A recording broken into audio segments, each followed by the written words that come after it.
Scott wasn't your typical Canadian hero. He wasn't a rugged outdoorsman. He wasn't a Mountie keeping the peace. Scott was a bass player.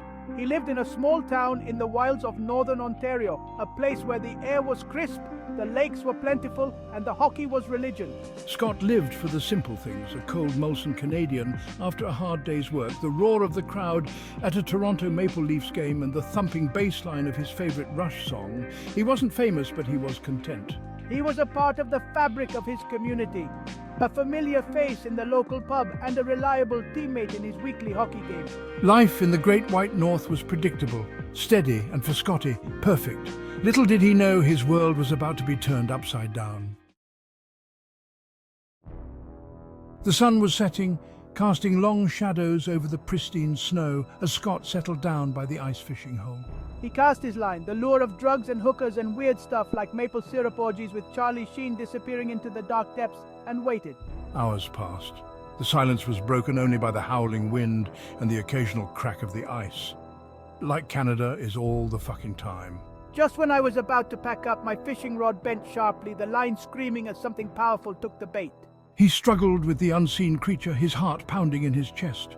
After a tense battle, he managed to reel it in, dragging a massive furry form onto the ice. It wasn't a fish, it was a bear, but not any ordinary bear. This bear had fur as white as snow and was gay as hell. The first Faru Scott ever saw outside of his computer screen eyes that shimmered with an otherworldly light and a strange trans aura that sent shivers down Scott's spine. Before I could react, the bear lunged. Its teeth sank into my arm, sending a jolt of pain that made me cry out. Then, just as suddenly as it appeared, the bear vanished, leaving poor Bassface bleeding and bewildered on the ice. He stumbled back to his jet ski, his mind racing. What had just happened? Was it a dream? The bite mark on his arm, throbbing with a strange heat, told him otherwise. The next few days were a blur. I tried to ignore the strange changes happening to my body, writing them off as an infection from the bite. But the transformation was undeniable.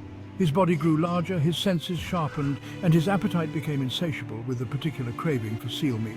My once smooth skin was now covered in thick white fur. One morning, Scott woke up to find himself staring at a reflection he barely recognized. Gone was the beer-loving bass player.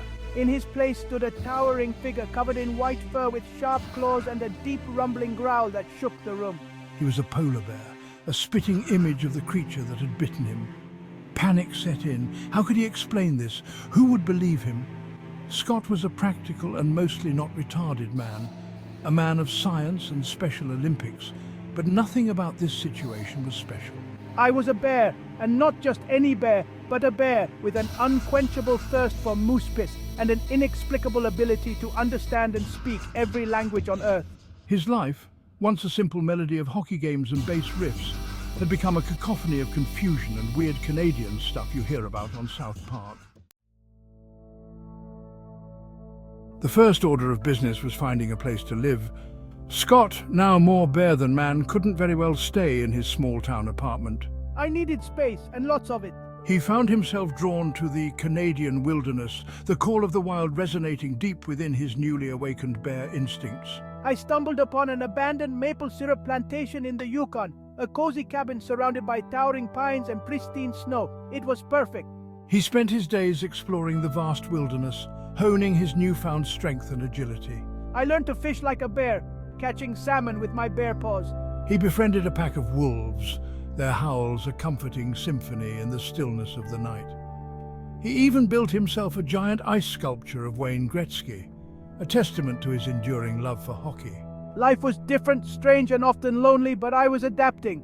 I was a bear, yes, but I was still dug on the inside. He still loved hockey, still craved a good poutine, and still felt a pang of longing for his old life. But he was also starting to embrace his new reality, the raw, untamed beauty of the Arctic wilderness, speaking to a part of him he never knew existed.